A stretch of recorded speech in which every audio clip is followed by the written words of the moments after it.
हमहु से प्रीत लगाई मोहन जी हमरे नगरी में आई। हमहु से प्रीत लगाई मोहन जी हमरे नगरी में आई। हमरे नगरिया मोहन हरी हरी घसिया।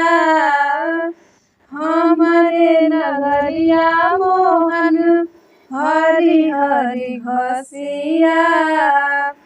गैया चराने को आई मोहन जी हमरे नगरी में आई। गैया चराने को आई मोहन जी हमरे नगरी में आई। हमहु से प्रीत लगाई मोहन जी हमरे नगरी में आई। ग्वालिन के घरवा मोहन मीठा मीठा माखन। ग्वालिन के घरवा मोहन मीठा मीठा माखन।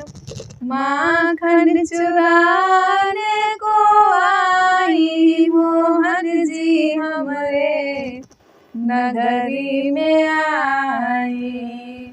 माखन चुराने को आई मोहन जी हमरे नगरी में आई। हमहु से प्रीत लगाई मोहन जी हमरे नगरी में आई। हमरे नगरिया मोहन ग्वालिन बसेरा। हमरे नगरिया मोहन ग्वालिन बसेरा। रास रचाने को आई मोहन जी हमरे नगरी में आई। रास रचाने को आई मोहन जी हमरे नगरी में आई। हमहु से प्रीत लगाई मोहन जी हमरे नगरी में आई।